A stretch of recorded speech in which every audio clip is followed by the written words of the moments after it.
All right, welcome back to Etale Cohomology.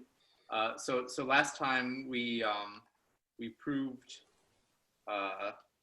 Serre's Kähler analog of the Riemann hypothesis. So that was a statement about the action of certain endomorphisms of smooth projective varieties on their cohomology.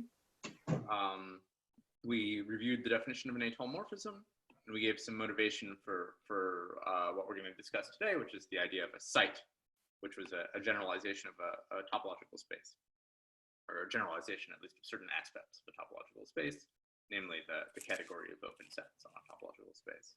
And the goal was to generalize topological spaces to sort of less topological settings, namely categories, and to define sheaves in those settings.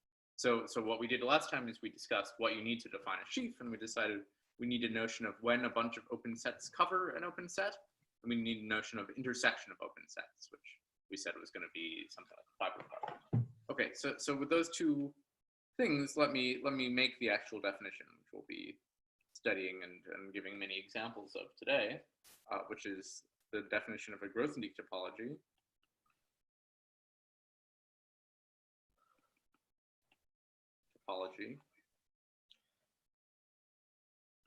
On a category C. Okay, and given such a thing, namely a category with a Grothendieck topology, we're going to call that a site, or sometimes we'll call that a Grothendieck site. Okay, so what is this? So this is the following data. So it's the data of, for each object of C,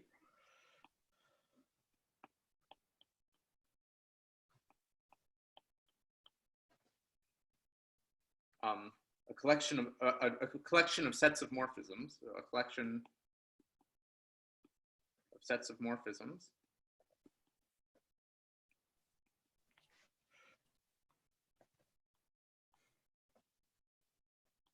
x alpha to x, so indexed by some set alpha.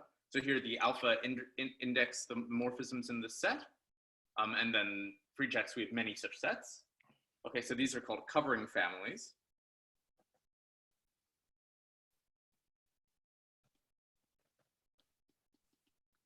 And this data of a bunch of covering families has to satisfy a bunch of axioms, and those axioms are motivated by like what it means for a bunch of open sets to cover another open set. So the zeroth axiom is just that kind of intersections exist. So you're supposed to think that this is meaning that intersections exist.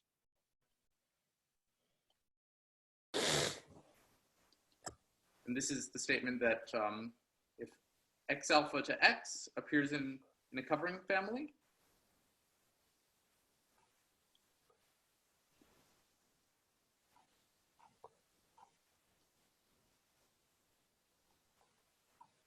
and y to x is arbitrary,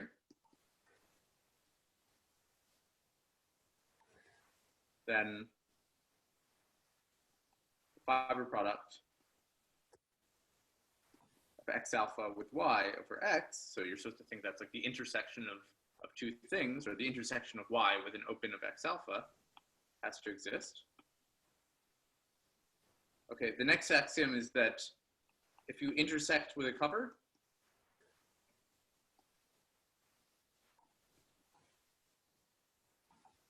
gives a cover of the intersection. So what's the situation? So here's the rigorous statement of that. So if x alpha to x is a covering family, so you're supposed to think of this as saying the open sets x alpha cover x.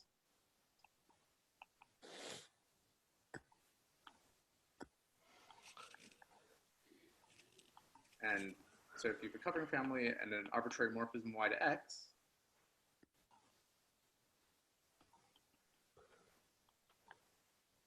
so then you can pull back the covering family. So then y times x alpha over x to y, so these are like the pullbacks of these morphisms, is a covering family.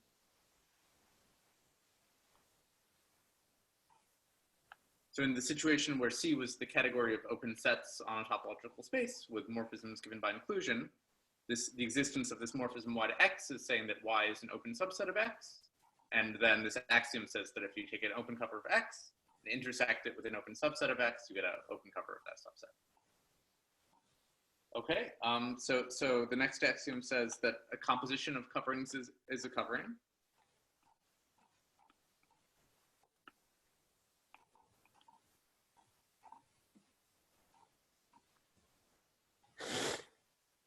So how do we phrase that categorically? So what we say is that if X alpha to X, and then also X alpha beta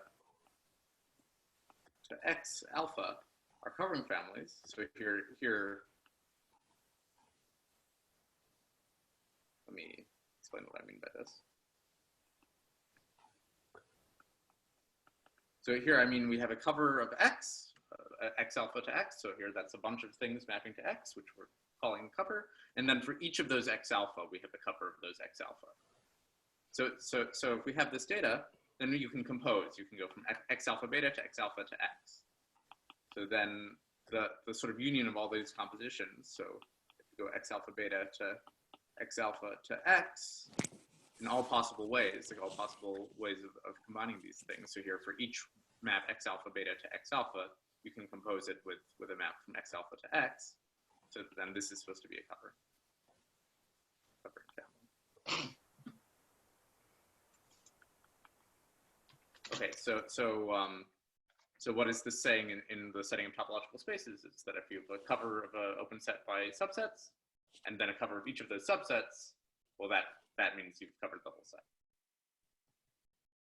Okay, and then finally, there's the statement that isos are covers. So if X to Y is an isomorphism,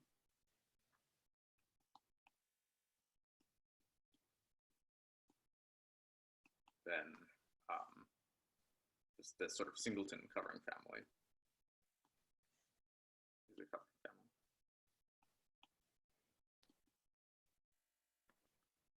Okay, and that's just saying a set covers itself.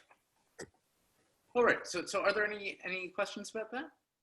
So this is the definition. This is somehow the idea that this is all one needs to define a sheaf, and I'll explain how one uses this to define a sheaf in a second. Is sort of one of the big insights at the beginning of the theory of étale cohomology. So maybe let me pause for 7 seconds, and y'all can tell me if you have any questions about this admittedly very long definition.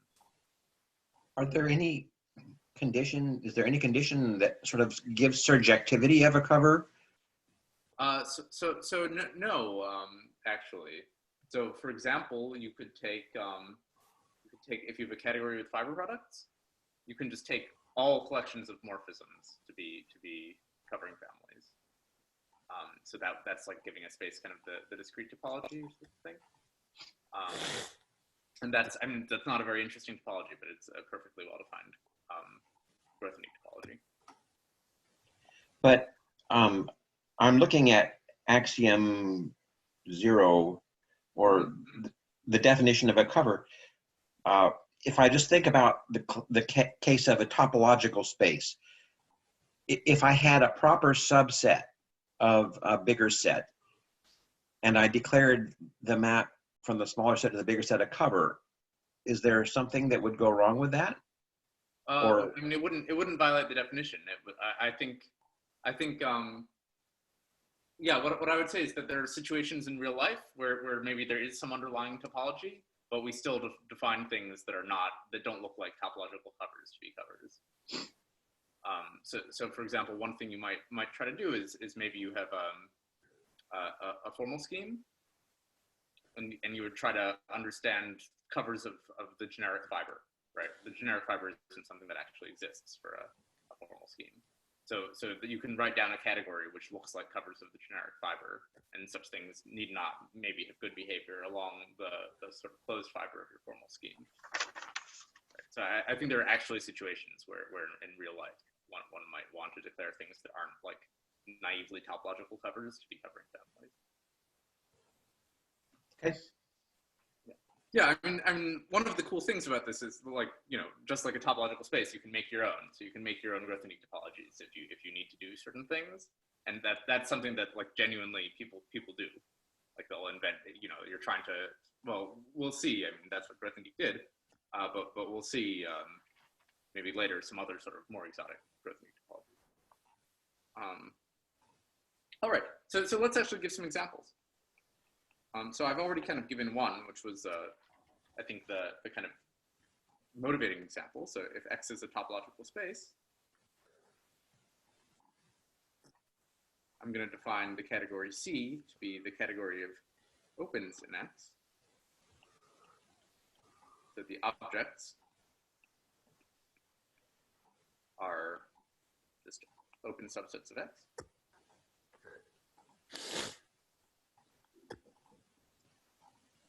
And then there's a morphism, there's a unique morphism.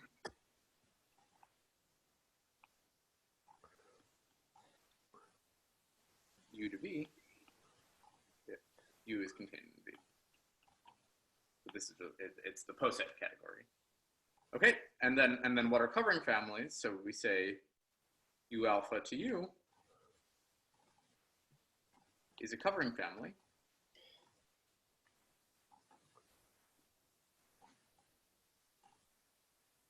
If just, well, the union over alpha of the U alphas is equal to U. Okay, so that's the motivating definition. I mean, I'm not going to check that it satisfies all the axioms, because I sort of, as I described the axioms, I explained why it satisfies them. Are there any questions about this example?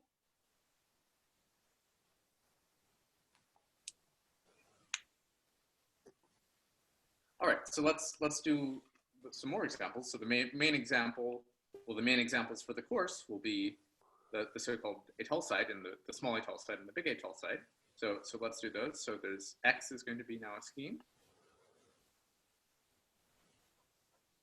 And then I'm going to define kind of two étale sites associated to it. So one of them is called the small étale site, which Milne denotes with a lowercase et. And I'm going to try to always say small étale site or big étale site rather than just using the lowercase or uppercase letter, because I think it's a little hard to read sometimes. Okay, so this is going to be the category. So this is the category whose objects are étale morphisms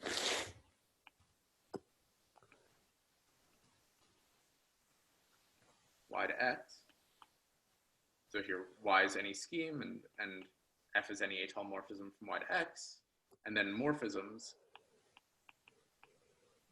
are morphisms over x, are maps of schemes over x. So meaning we have y1, y2 to x. So these are some étale morphisms. Let's call them f1 and f2. And then a morphism between these two is a map G like this. Okay, and then what's a covering family? So x alpha to x is a covering family.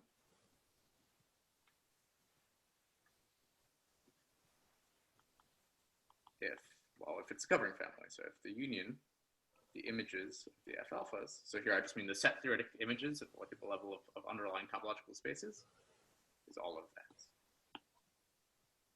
Okay, so that's the so-called small étale site. Are there any questions about that?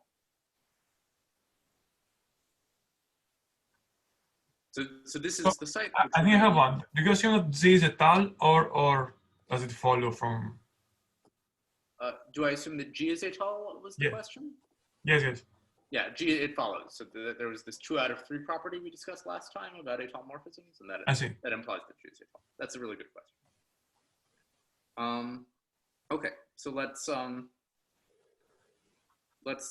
now define the big étale site, and I think Milne uses a capital E to distinguish this from the small étale site. So this is a different category. The underlying category is genuinely different. So this is the category whose objects are all X schemes So that just means a scheme with a map to X. That map is not required to be étale anymore. So again, morphisms are going to be maps over X. So the underlying category is just the over category, the category of schemes over X. Okay, and now what are covering families? So now we say U alpha to U, F alpha, is a covering family.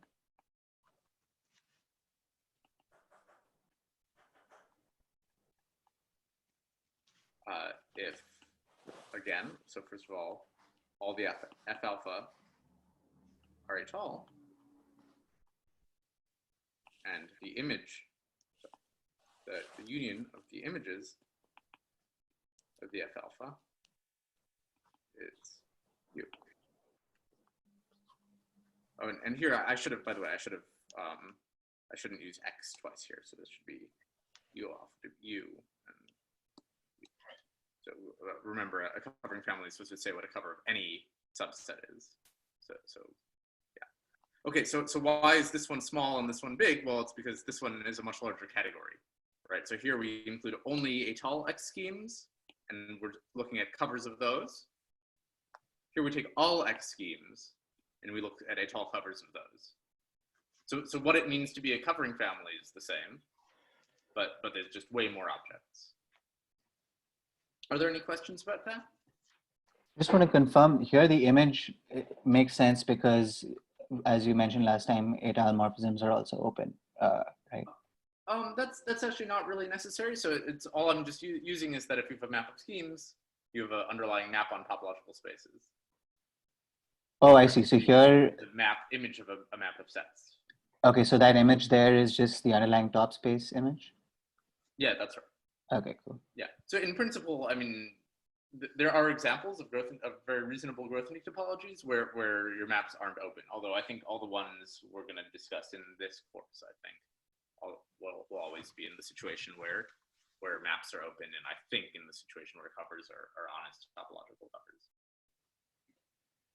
All right. Are there any questions?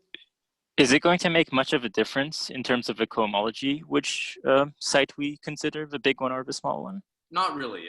So one difference is that the sheaves on these categories are different. So it's much easier to define a sheaf on the small étale site.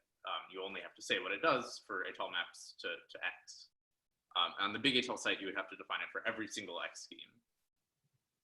And that's not always something that's so easy to do. But no, from the point of view of computing the cohomology of the sheaves we actually are going to care about, typically it won't matter. Yeah, that's a good question. Okay, let's do some more examples. So suppose X is a complex analytic space. If you don't know what that is, you can just think a manifold, a complex manifold. So then there's the analytic étale site.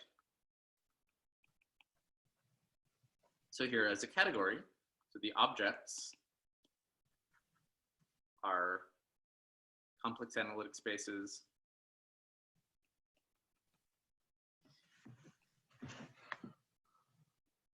Y mapping to X. So let me call this F, such that locally on Y,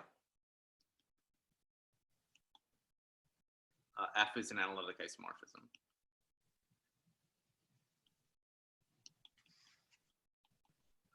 So for example, this allows covering spaces of X. Okay, and then again, morphisms are going to be morphisms over X, maps of complex analytic spaces over X. And then I'm going to just write covers are covers. Meaning, again, a collection of maps is a cover if the union of the images is the whole thing. Okay, so maybe let me remark. I mean, I think this category is somehow the motivation for the definition of the étale topology. This is supposed to be what we're trying to imitate. So for example, if you have an étale cover of a complex algebraic variety, its analytification is one of these things. And so this site is going to show up when we compare étale cohomology to singular cohomology later in the course for complex varieties. And so maybe just a remark.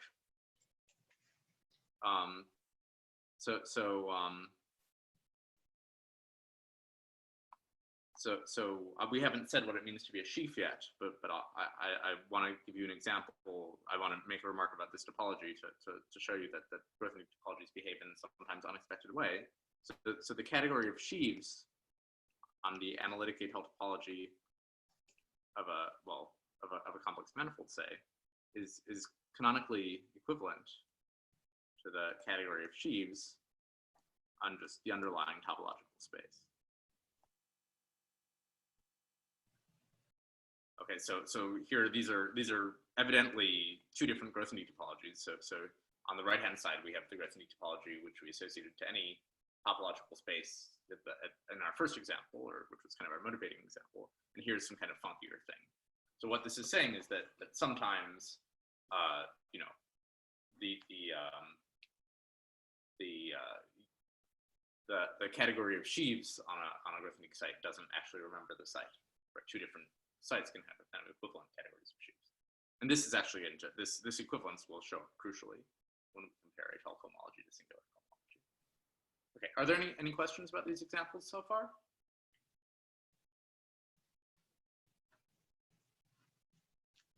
All right, so let me give you one more example, which will show up fairly importantly. So this is the so-called fppf topology. Sorry, actually, I do have a question. Yeah, go ahead. It looks like the underlying categories for these two sites are different. Is that wrong? Okay. Yeah, they are different. So on the right-hand side, you just have open subsets of X. On here, we have things like including covering spaces. Okay. So they're generally quite different. We'll see in a second that there's a notion of a morphism of sites, which actually induces this equivalence of categories.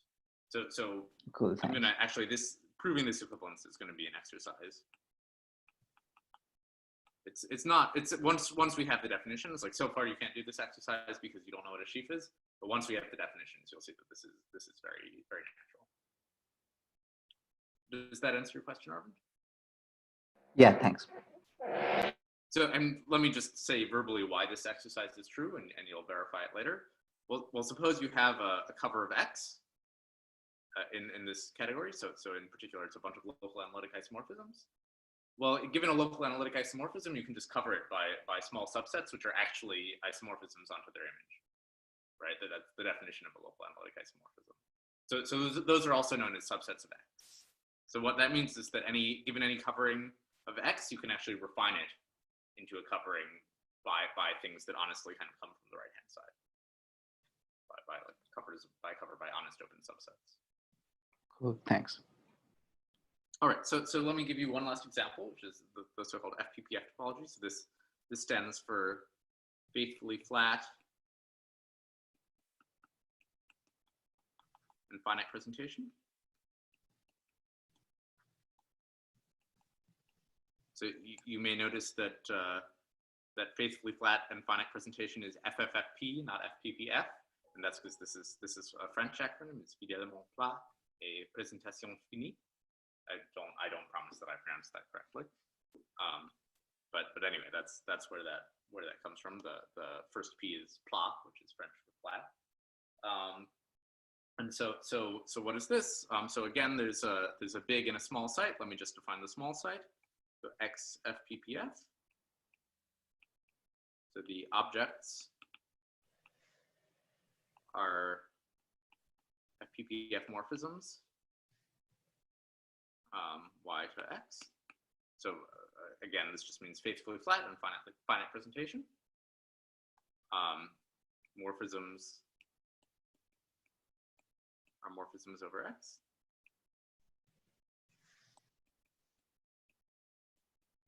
And then again, covers are covers, meaning that a map is a cover if it's a collection of maps is a cover if it's jointly surjective. The union of all the images is the whole of X, or the whole of U. All right. Are there any questions about this? Doesn't faithfully flat imply surjectivity? Yeah, that's correct. So in particular, every object of this category is a cover of X. But if you have a cover of Y, if you have an object Y of this category, then when you have a diagram like this, so Y1 to Y2 to X like this need not be flat. This need not be faithful, right?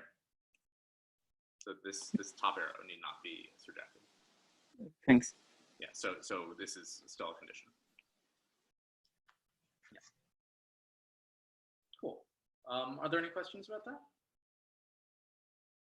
Okay, and then let me just, this isn't quite an example, I'm just going to give you like a lot of names of other topologies. Like this is something that's a really useful, yeah. And by the way, I mean, this is a perfectly good definition, but you would get an equivalent definition if you just put flat and finite presentation. Here, I mean, that would be an equivalent category. That might also help. Or sorry, it wouldn't be an equivalent category. The category of sheaves would be equivalent. So maybe that would help us.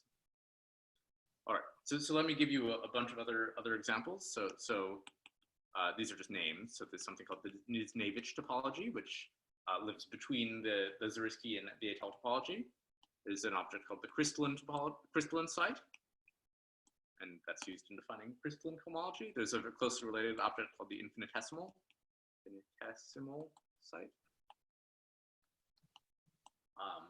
There's a kind of infinite list of other ones, and as you get closer and closer to the present day, they have more and more annoying names. Like there's the CDH topology and the arc topology and so on and so forth. There's the RH topology, and okay, I'm not going to list every combination of 2 or 3 letters that is now a topology, but these are, I mean, there's like many growth unique topologies that people genuinely use. And it's somewhere on the internet you can find a fun bestiary which tells you which ones are finer than which other ones. Okay, so those are a lot of examples of growth unique topologies. I'm about to start telling you. Oh, so Sophie asks, what is the Zariski topology? That's a great question. So if you have a let me maybe give you that example. So if X is a scheme, then the Zariski topology, well, let me do the small Zariski topology. So this is just it's the open subsets of just the underlying topological space of X with the usual growth topology with covers as colors. Does that answer your question, Sophia?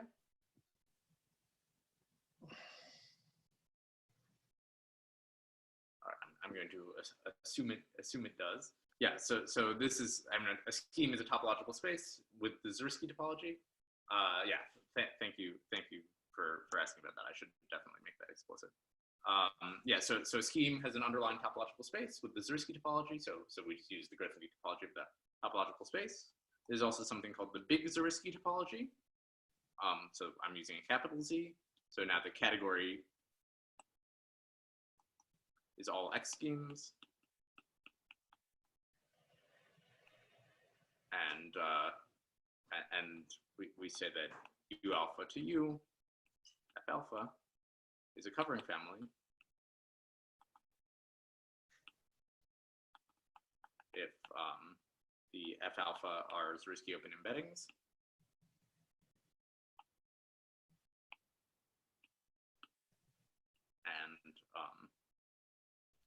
And the usual thing, the union of the images of the F alpha is equal to U. Okay, so okay, and why is this what people would normally call, I think, the Zariski topology, like a sheaf on this site we're about to define sheaves, is just going to be the same as a usual sheaf on the underlying topological space or like the underlying scheme. Okay. So for example, quasi-coherent sheaves will give examples of sheaves on the small Zariski site. All right, so are there any other questions before I move on to defining pre-sheaves and sheaves?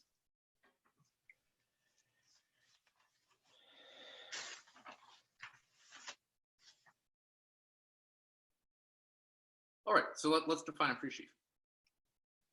How much time do we have? Okay, I think so maybe I'll define a pre-sheaf and then we'll take a small break and come back with sheaves.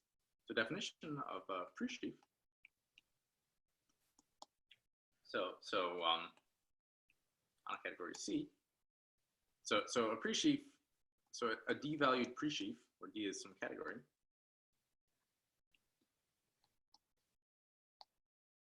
is just it's a contravariant functor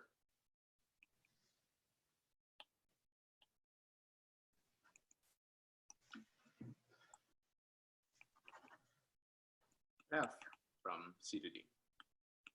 So for example, if D is the category of sets, then you get a set valued pre-sheaf. Okay, so a couple remarks. So the remark is that this makes no reference to the Grothendieck topology. So you don't need a Grothendieck topology on C.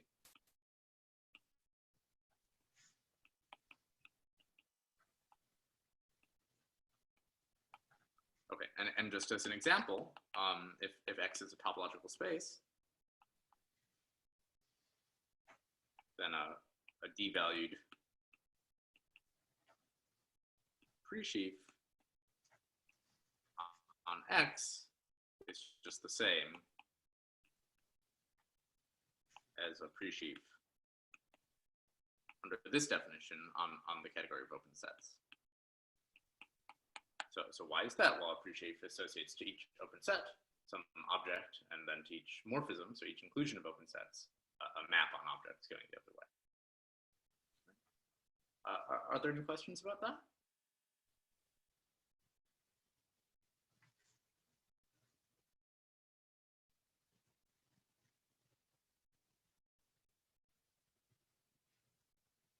All right, so now we can define a sheaf.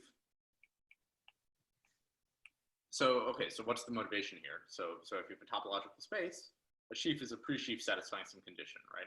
The condition is that its sections, so the values of the pre-sheaf are determined by what they are on an open cover, and given values on an open cover which agree on intersections, you can loop. Okay, and there's some funny diagram people write in order to capture both of those things, and what we're going to do is just write that diagram in the setting of a Grothendieck topology. So this is a sheaf on a site now. And so let me just remind you, a site was a category with a Grothendieck topology. So it has the extra data of some covering families. So what's a sheaf? So a sheaf F is a pre-sheaf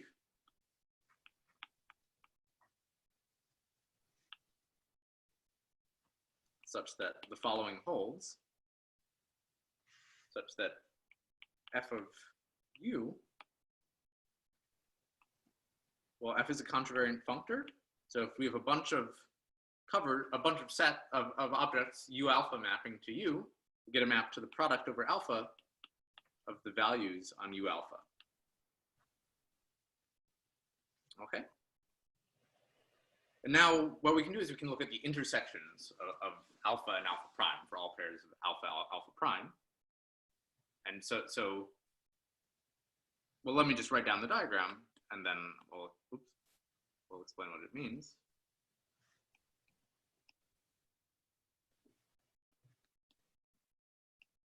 So u alpha times u alpha prime over u. Okay, so we have this diagram, and the condition is going to be that this is an equalizer diagram.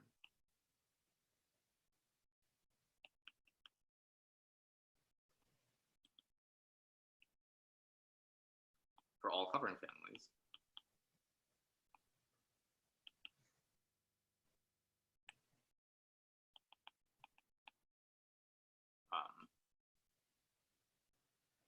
U alpha to u in our site C. Okay, so let's figure out what this means. So first of all, what are these two arrows here? Can anyone tell me? First and second projections? Yeah, that's right. So if you have u alpha times u alpha prime, so this maps to u alpha, and U alpha prime, just by the fact that it lives in this diagram, right? So those maps, those first project and second projections, induce maps going the other way when you apply f, because f is a contravariant function. Okay, so this is, let's call this maybe pi1, and this is pi2. So then this top map is maybe f of all the pi1s that show up, and the bottom one is f of pi2. Okay, so can anyone try to put this, what this equalizer diagram means, like what this being an equalizer diagram means into words? Maybe if f is a set valued sheaf.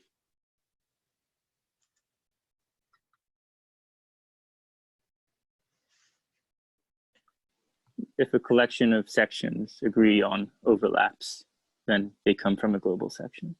Yeah, so that's somehow exactness here. So that says if I have a bunch of sets here, a bunch of objects here, which go to the same thing on intersection, so that means their images under these two maps are the same, then they come from here. So that's part of being an equalizer. That's the gluing condition. So the other part is that this first map is injective, right? So that's saying that a section of f is determined exactly by its values on a cover. Right? So let me actually write that down. So so f of u so let me just say what happens so suppose f is valued in sets. So let's write it down what it means to be an equalizer. So by the way, if you haven't seen, if this equalizer notation is not familiar to you, it's saying that this left-hand side f of u is the limit of this diagram in categorical sense. Okay, so what does this mean? So this means one, that f of u to the product over alpha of f of u alpha is injective. So this is saying the values of f on u is determined by its value on u alpha. And two, so given some section, which we can think of as a product of S alpha in the product of these f of u alphas, so this is sections on a cover, such that when we apply the two projections, so when we pull back in the two different ways to the intersection, so we're supposed to think these fiber products are intersections. So if we pull back in the two different ways via these two projections, we get things that equal. So if we agree on intersections, then we can glue. So then we're saying that S alpha comes from f of u. So given some stuff on the cover, which agrees on the intersections, it comes from the union, it comes from the thing being covered. Okay, are there questions about that?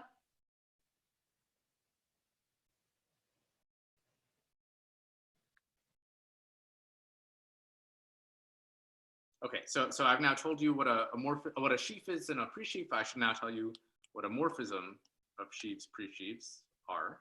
So this is the definition of a morphism. And don't worry, we'll get lots of examples. What if the U alpha are the same but map into U with different maps? Yeah, so here those maps, so here's F alpha and F alpha prime, they're part of the data. Right, so that means that they're thought of as being they're different, I guess. Right, so covering here this covering family, I've omitted the data, but part of the data is the actual map. Does that answer your question? Yeah. Okay, and then Arvind asks why is a section to a sheaf called a section? That's a good question. I mean, so usually, or like often in real life, is to think of a sheaf as maybe coming from a vector bundle, and then the sections to the sheaf are literally sections to that vector bundle. But that's not always the case. I mean, that's somehow a picture you're supposed to have in mind. In the topological setting where you have an espace étale, You can always view a sheaf as the space of sections to some map of topological spaces, but there's not, I mean, there's a sort of formal way of making sense of that kind of thing in this sort of more general setting, but like typically, at least in my view, it's not so useful to kind of use that formal way of thinking about sheaves. But yeah, I think the motivation is just to think that given a morphism, the set of sections to that morphism is a sheaf. Or associating to each open U in the base, the sections over U is a sheaf. Okay, so let's define a morphism of sheaves or pre-sheaves. So a morphism F1 to F2. Well, here F1 and F2 are just contravariant functors. If they're sheaves, they satisfy some hypothesis. Morphism is just a natural transformation.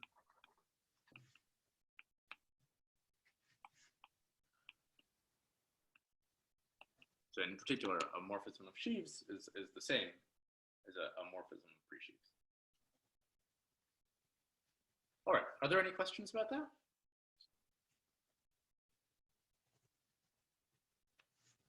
All right, maybe let's take a 3-minute break since we're just over halfway through. And then I'll come back by giving you a lot of examples of sheaves and slowly starting to actually prove they are sheaves in this étale topology.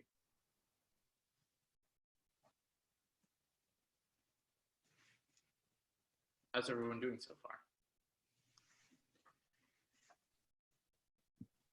Going well. Cool. Yeah, if you have any questions about what we've done that are more casual, maybe now is a good time to ask. So this is a lot of formalism. I think this is the first time we've really gotten into the weeds so far in this course. So it's okay if you're feeling a little bit overwhelmed by all the categorical stuff.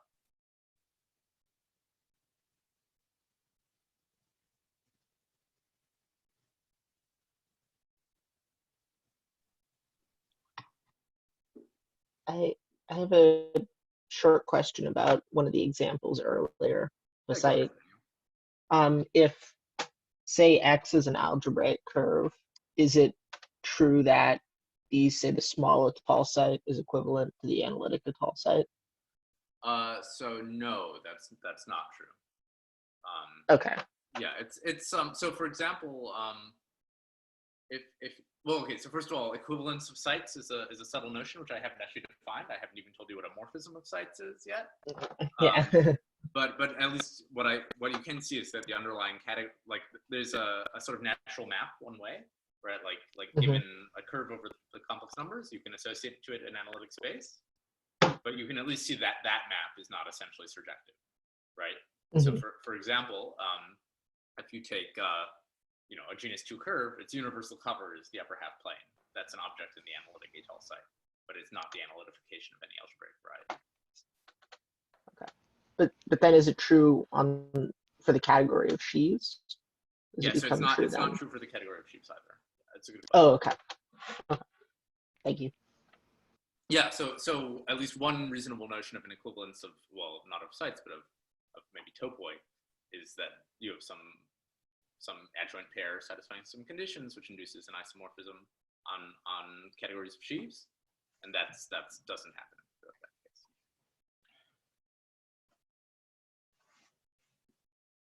All right, let's get started again, and then unless anyone else has questions they want to or things they want to say. All right. Okay, so let me give you some examples. So these are going to be some examples of sheaves on, let's say, X étale. Okay, so the main theorem, and I'm starting to think that we're not going to be able to prove it today, or as we fall further and further behind what I planned, but that's fine. I want to, I feel like we're going at a good pace. So the theorem is that any representable functor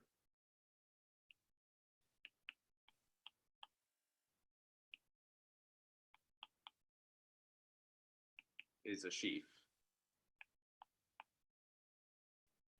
on X étale. Okay, and in fact, a stronger thing is true, and that's what we'll prove, So any representable functor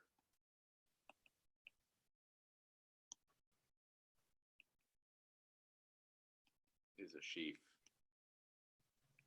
on the big fppf site. So I don't think I defined it. I think I only defined the small fppf site, but let me say the definition. So the category is all X schemes, and then morphisms or covers are fppf covers. So meaning a bunch of maps which are flat and which are jointless rejective. All right. And flat and finite presentation is crucial. All right. So are there any questions about this theorem? Can anyone use this to give me some examples of sort of concrete sheaves?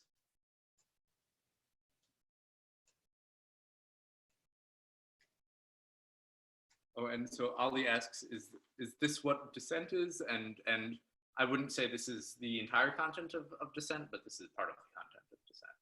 And so yeah, we're going to prove what people call fppf descent for quasi-coherent sheaves and fppf descent for morphisms, probably later in the thing. So okay, so Arvind suggests mu(n) as an example.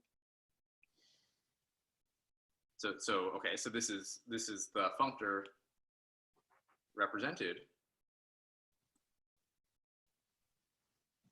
by the scheme mu(n), which is also known as well, if I'm working in over let me just work over K for some field K. So this is spec K adjoint T mod T to the n minus 1, right? So how do you evaluate un on some x scheme u? Can anyone tell me what its values are in a kind of concrete way?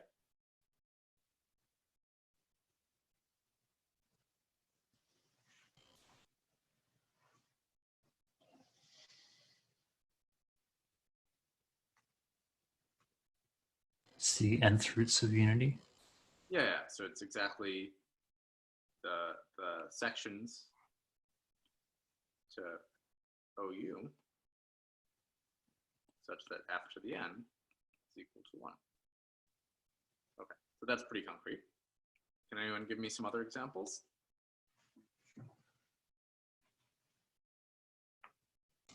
Is the global sections functor representable? Yeah. So it's represented by the scheme A1, right?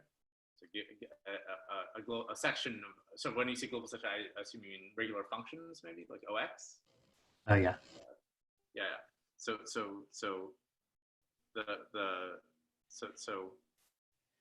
call this the sheaf OX. So this is OX of U is just the global sections. It's just defined to be OU of U. Maybe let me call this OX étale. So this is a sheaf on the étale site, and I'm telling you what its values are. And this is a sheaf. This is represented by, well, if I have to give you an X scheme, it'll be by A1 over X. All right. Can anyone give me any other examples? So Jose says forgetful functor. Can you say a little bit more about what you mean by that?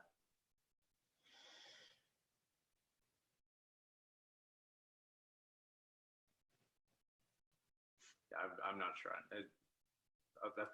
You must be typing. That's all right. So maybe let me give a couple more examples. So there's the constant sheaf. So the constant sheaf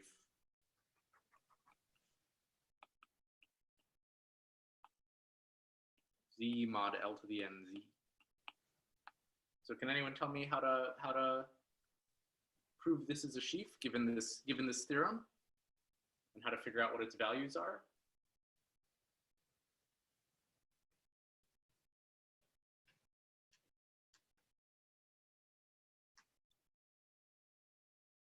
So Arvind says it's represented by the constant group scheme, and that's exactly right. So this is represented by just, we take the set, meaning like z mod L to the nz times x, viewed as an x scheme. So what I mean by this is just take the disjoint union of L to the n copies of x. Yeah, so that's somehow why I'm multiplying everything by x. So Benjamin asks, for to be a representable functor, does it need to be an x scheme? And the answer, I mean, the way I'm writing things, the answer is yes, but in real life, the answer is no. I mean, but if you just have some random scheme, like go for spec k, you can make it an element of x étale just by multiplying by x. And then a map to that over x will just be the same as a map not over x to your original thing. So somehow that's the proof that if you have a functor which is kind of represented by something that's not an x scheme, then you can make an x scheme that represents the same functor in x étale. Does that answer your question, Benjamin? Great. Okay, so let me actually say, I mean, so we can actually now say what the values of z mod l to the n z on some u are. They're just continuous maps from the topological space underlying u to just the set z mod l to the n z with the discrete topology. Okay, and this is something that should be familiar. Like if you take the constant sheaf on a topological space, it doesn't associate to every open set z mod l to the n z. It associates to an open set z mod l to the n z to the number of components. Components is a reasonable thing. Or if you're in a weird topological space like a profinite set, it'll associate continuous maps like this. So this is some way of saying that you know, this is some way of capturing that we want a sheaf, not just a pre-sheaf, right? Like the thing that associates to every open set u, just the group z mod l to the n z wouldn't be a sheaf. It would just be a pre-sheaf. Okay. Maybe let me give you one more example. So an example is so we can set we can take the sheaf GM of u, and what does this do? It associates you take the global sections of the structure sheaf of u, and you take the units in those, the invertible elements. Okay, and this is represented by, well, what people call this the scheme GM base change to x. So this is, if you'd like, spec, if we're over a field, it's spec k t inverse, or maybe I'll just write the general answer is spec z t inverse times x for spec. Okay, and why does this represent this functor? Well, when you have a map into this thing, t has to go to an invertible function. It's invertible, and that gives you this isomorphism. All right. So there seems to be this implied general thing where if you have like a group scheme, then when you take the product with the base scheme, you get like a group. That's correct. Yeah. So that's you've made a very good observation, which is that all of these examples I've given are valued in abelian groups. They're not set valued sheaves, and that's because, as you say, the representing object is always a group scheme. And okay, so let me kind of make some comment about that. So sorry, was the person who asked that question Sarah? That's right. Yeah, great. Yeah, so one definition of a group scheme is just that the functor represents to sets factors through groups. And to see that that's the same as a group scheme, you use the union. So yeah, so that's a really good observation. Great. Okay, so maybe I should give one more example, which is not valued in groups. So there's this functor Pn, which sends a scheme U to U Pn. You could write that functor down. It's like a line bundle on U with a surjective map from OU to the n, right? That's the functor represented by projective space, and that's also a sheaf. Just because I wrote it down. Maybe I wrote it down as being representable. Okay, but that's not an abelian sheaf. Okay, so those are a bunch of sheaves. I still owe you a proof they're sheaves. Even z mod l to the nz, if you tried by hand to prove that it was an étale or fppf sheaf, it would not be totally trivial. So we're gonna prove that soon. But before we do that, let me just make a definition, which we can kind of do now. So this is a definition-ish, and I owe you a lot in order to make this definition precise. So this is going to be the definition of étale cohomology.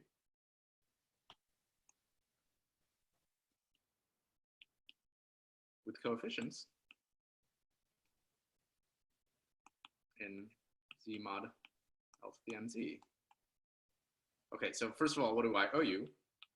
I owe you 1, a proof that this sheaf we define, z mod L to the nz, this constant sheaf represented by just like the set z mod L to the nz, is a sheaf.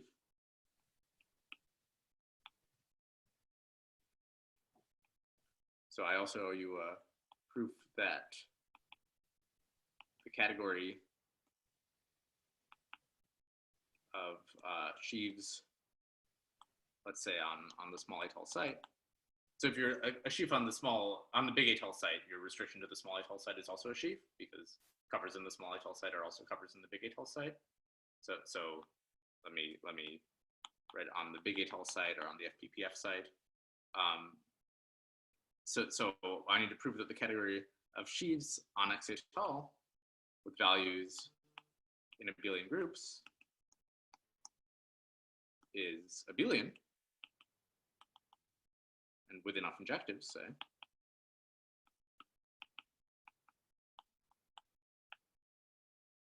Okay, and now once that's done, let me define gamma x is the functor that sends a sheaf f to its values on x, and then the definition is going to be that hi x étale f, or sorry, let me say z mod L to the nz.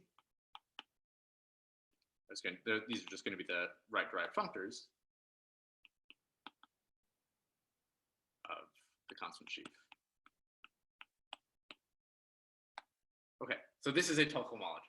Okay, so maybe let me make a couple remarks about why this definition is not complete.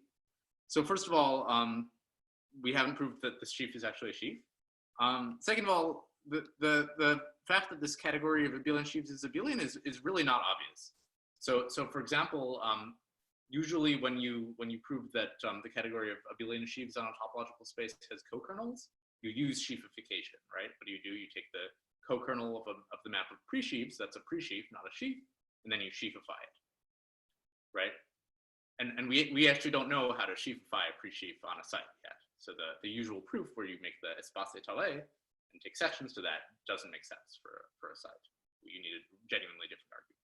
So this even just showing that co-kernels exist, so the warning is that even that showing co-kernels exist in the category of sheaves on a site of abelian sheaves.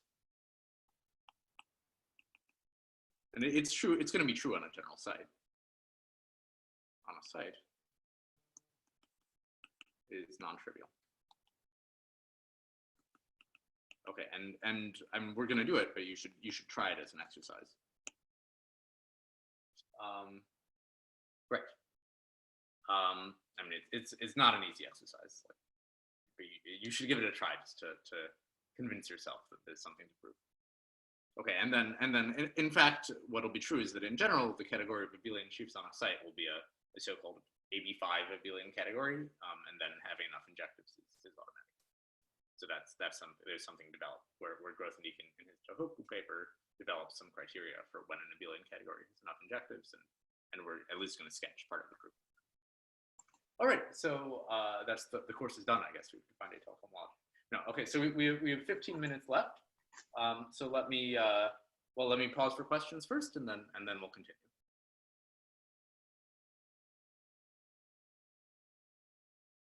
So I know this is an extremely abstract definition, and it's not even a definition because I owe you a lot.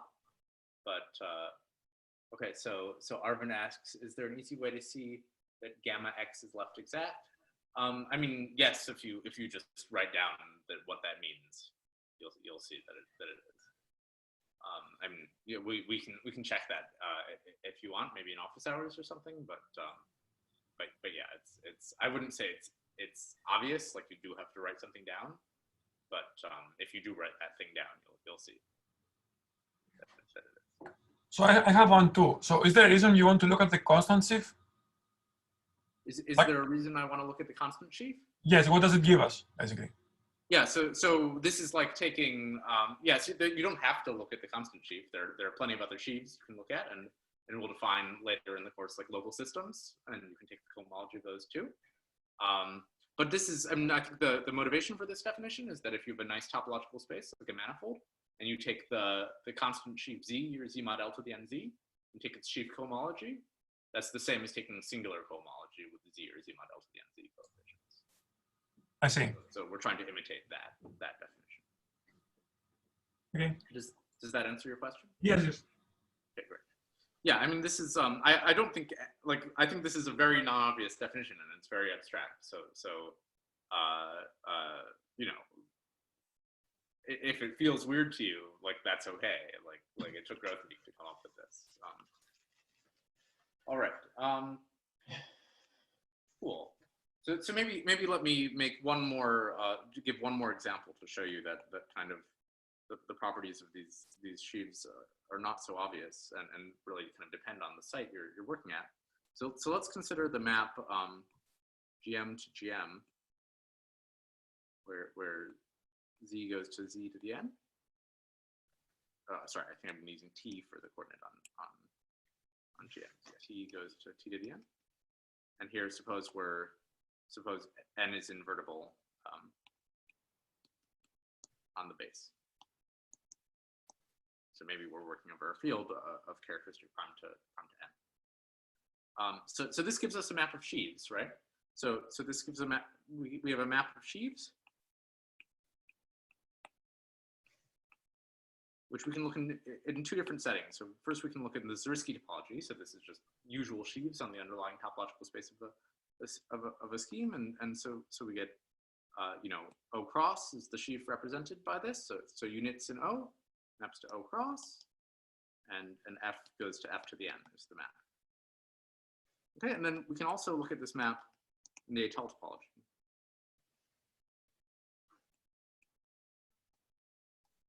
Maybe I'll call this O cross Etale. So it's a sheaf on a different site, the small Etale site. Okay, and my claim is that this map is in general not an epimorphism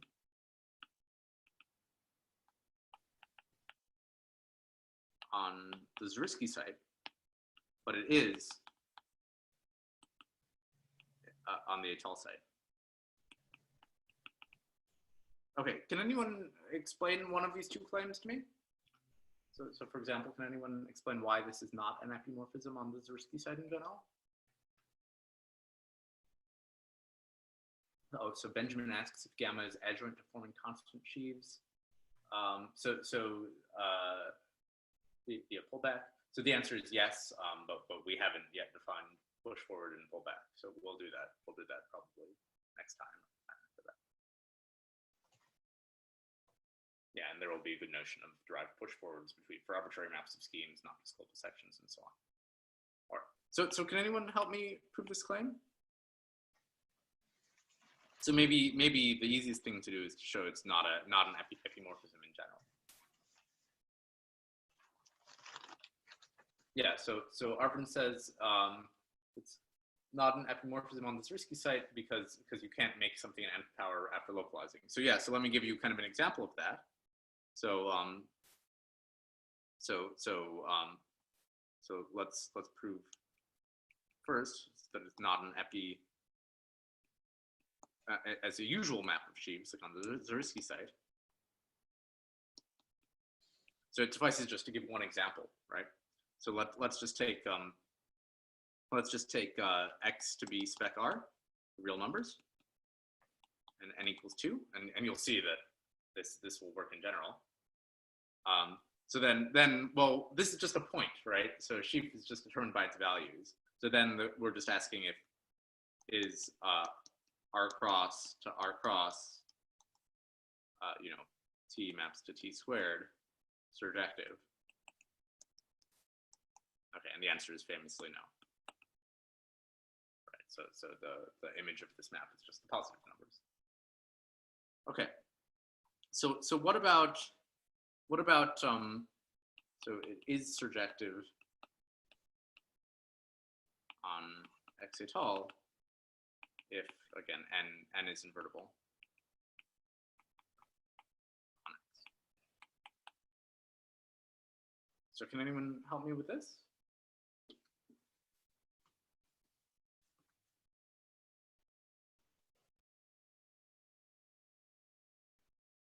So what do we want to show? So let's just pretend we're working with usual topological spaces. So what you would want to show is that given any section to the sheaf on some open, you can refine it. So Arvin says we should pass to the open cover spec C to spec R. So that's right in the spec R case. So let's try to do it in general. So what we want to do is, suppose we have a section on some open, we want to pass to an nth to some étale cover. So that section has an nth root. So given f in GM of U, we want an étale cover of U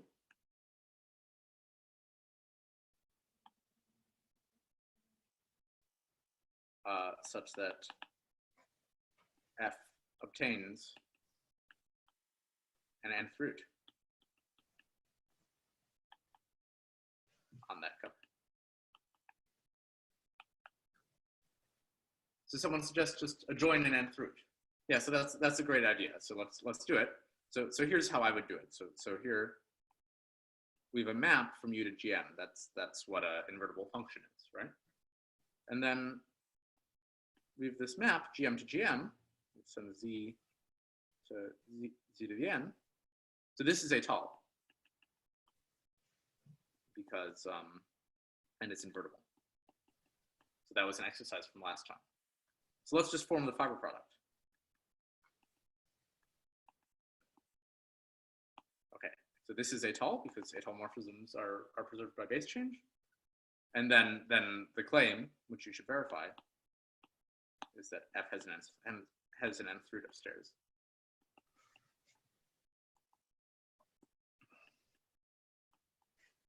Okay, and as Benjamin suggested, there's a more concrete way of writing this. We can just take A1U, so that's spec of the relative spec of OX adjoint T, and then take the subscheme of that cut out by Z to the n minus F. Maybe let me call it Z is the new variable on A1, and I'll take the vanishing locus of Z to the n minus F. Okay, so this is going to be an étale cover of U. So this is, again, an étale cover of U. It's actually the same one. And Z is now an nth root.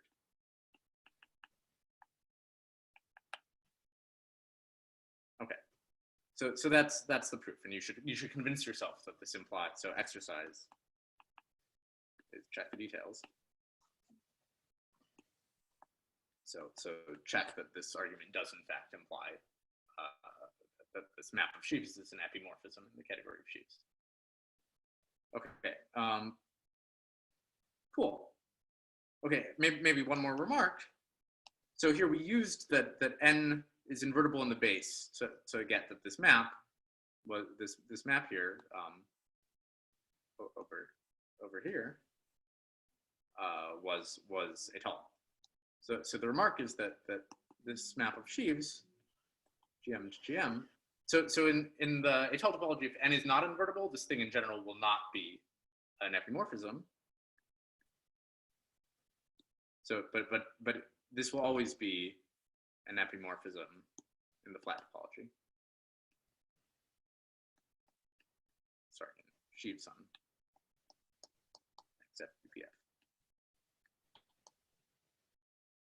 fppf. Cool. Are there any questions about that? And the reason why is just that this map is flat. So if you, and finitely presented. So if you just replace the word flat here with étale here with flat, you'll get a proof. All right, cool. Oh, we only have 4 more minutes. So are there any questions?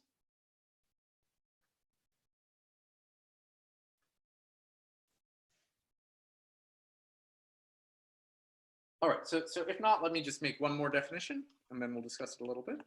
So I want to tell you what a morphism of sites is, or a continuous map of sites.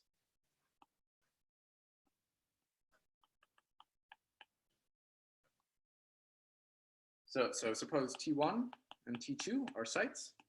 So remember that means categories with the covering families satisfying some axioms. So a continuous map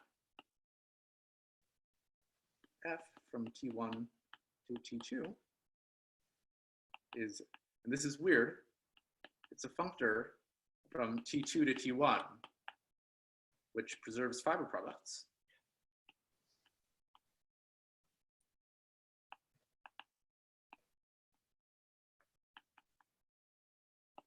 And sends covering families to covering families.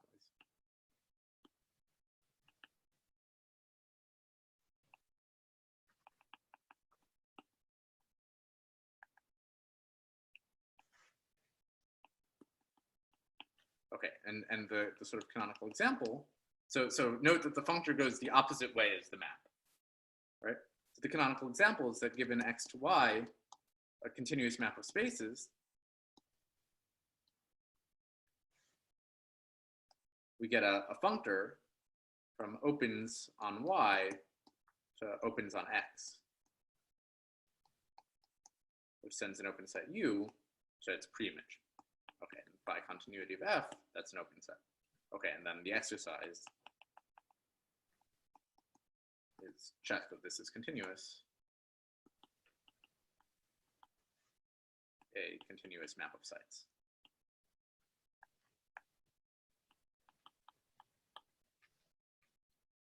Great. Okay, so we're out of time. So next time I'll give you a bunch of examples, and then we'll talk about decide. Okay, so Benjamin asks, can I repeat what I said about GM being an epi in the not being an epi in the étale topology, but in the flat topology? Yeah, so that's right. So what we showed here is that if n is not invertible on, that if n is invertible on x, then this map is a epimorphism in the étale topology. So if it's not invertible, so for example, if n is the characteristic or is divisible by the characteristic, then this in general won't be an epimorphism. So that's not totally obvious. That's something you should try to prove. In the étale topology, it won't be an epimorphism, but in the fppf topology, it will be. And here, this proof I gave, in the étale topology, it just works verbatim in the flat topology if you just replace étale with flat and with faithfully flat of finite presentation here. So that's also something that's preserved by base change. So we get some cover of u, which is fppf, where your function f obtains an M3. Does that answer your question, Benjamin? Great. All right. So we have 1 more minute. So any final questions? So maybe one more remark is that I posted info about office hours on the webpage now, which is on my website. If you just go to daniellitt.com, you can click on Etale Cohomology and you'll see it. And the plan is that to have office hours, I think at 10 a.m. on Mondays. So starting this coming Monday. And the Zoom link is a little bit different. So that's on the webpage, and the password, which is the order of the symmetric with 4 letters, is the same. That's for this Zoom link. All right, thank you all for coming. I'm gonna stop recording now. And